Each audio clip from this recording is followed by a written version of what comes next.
If I had to start over today with no listings, no sphere, no database, no past clients, no paid ads, this is exactly what I would do to start a six-figure real estate business. So guys, if you don't know who I am, my name is Kyle Claus. I'm an entrepreneur. I'm a business owner. I run Prestige Properties International. I'm also an actor, followed my dreams there as well. And this is exactly what I would do to start a six-figure real estate business from scratch. So guys, let's get into it. All right, so this is the first mistake that I see people getting into real estate doing.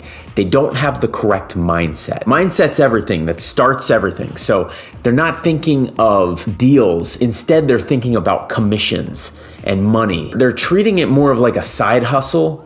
Like I can get in and just start working and doing stuff and they're gonna be magically making money. Instead of treating it like a business and structured. Like you are your own boss, but you need to be your boss. And what would your boss say? They would say, get to work and do this action and that action to be able to make money. So mindset is the first thing that you need to go into to be able to get it right from the start. All right, so the three pillars that I would focus on immediately is number one, your past clients, your sphere of influence. Everybody knows somebody. So you can go through your phone, you can get your past people, not past clients, your past people that you have come in contact with in your life. Everybody has come in contact with people, if it's through a different career previously, or if it's from school, or if it's just people that you go to the gym with or play on your basketball team. Everybody knows somebody. So start there with their database because that is going to be a certain tool that you focus on as one pillar of new business. The second thing is new business. It's daily outreach. So it's daily meeting of new people, thinking of where you can meet new people. Well, if you go to Starbucks every day, you can meet new people at Starbucks. If you go to the gym every day, you know people from the gym. Getting in community kind of centers that have multiple people. Maybe you go to the bar every night and you are the local at the bar. That is a sphere where you can meet new people. It's a vehicle. And then three, I would pick one visibility lane. So one thing to focus on, whether it's open houses, I'm gonna do open houses every week, or social media, I'm going to do social media and really concentrate on social media, or I'm gonna farm one building. I'm gonna advertise to one building, whether it's one neighborhood or one building of 300 units. I'm going to send postcards just to that one building and I'm gonna call just the owners of that one building and I'm gonna try to host events just in that building or neighborhood. So at first, it's not about doing all three of these because they're all shiny toys. It's about picking one lane and mastering that. You could just pick social media and master social media to where it's so good and you're so visible and you're building up such a following that now that's already on autopilot and you can choose something else. So pick one niche and stick with it. The next thing I would do is really be realistic with what I need to make. So after you've got your mindset right, after you've got your three pillars of where you're gonna get your business from, I would make a realistic goal for yourself and set it up monthly. For instance, say I'm a new agent and I'm only on a 50% split somewhere. I mean, we start people out at 60%, so you're already ahead of the game. But say you're on at the lowest range you should be is a 50% split with your real estate brokerage, right? Wherever you're at. Let's break it down realistically.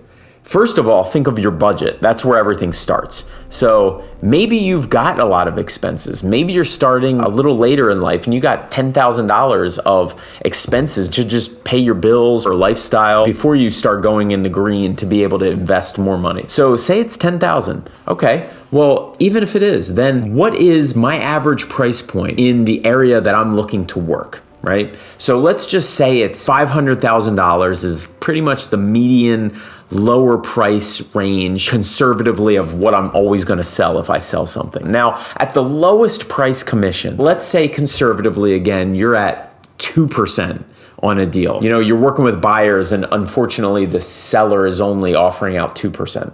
So that's a $10,000 commission right there. Now, say that you have to split that with your agency.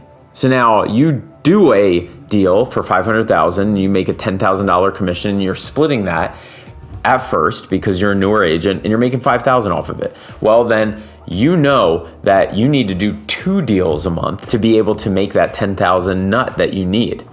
So that is how you break down monetarily. Now, ideally, you don't have a $10,000 budget a month, and ideally you make more than 50%, but that's how you have to work the numbers. It's not sexy, it's just what it is. It's the real math. And then you know that you need to do 2 deals every month to be able to be comfortable. And don't focus on the money. If you focus on the deals and you know, I just need to work with somebody that's doing a $500,000 client, either selling a $500,000 place for a listing or either working with a $500,000 buyer. Now, ideally, if you know subconsciously in the back of your mind, if you're working with somebody that's more than that, you're probably gonna get more money and you're probably gonna make more and be able to invest more and save more at the end of the day. But that's how you have to break down the real math so that you know your real numbers. All right, and then finally, what I would make sure I do, because a lot of agents have a problem with this, is stay consistent. Consistency beats talent, beats the next shiny toy all the time. If you show up every day and you just do the things we talked about here, your mindset's right, you focused on the pillars of the people in your database, the new outreach that you can have, and the one niche where you can find new people, you're gonna be so much ahead of the game, and you just focus there. And then if you have your numbers right, where you know, oh, I need to do 2 deals a month. Well, you know, the general rule of thumb is I need 40 conversations about real estate with clients to be able to reach 1 deal. Well, then you know how many conversations you need to have. You can break that down daily to be able to know and show up and have those conversations daily. So guys, if you follow these 5 things I've talked about, mindset, the 3 pillars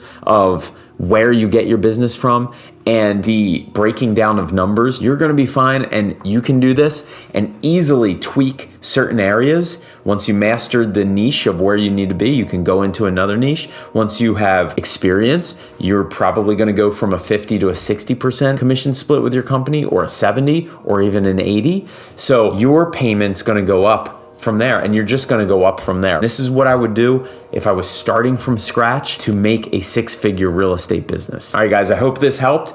Drop a comment below, let me know what you think. If you like these videos, all I ask is that you hit the like button. It helps with the YouTube algorithm.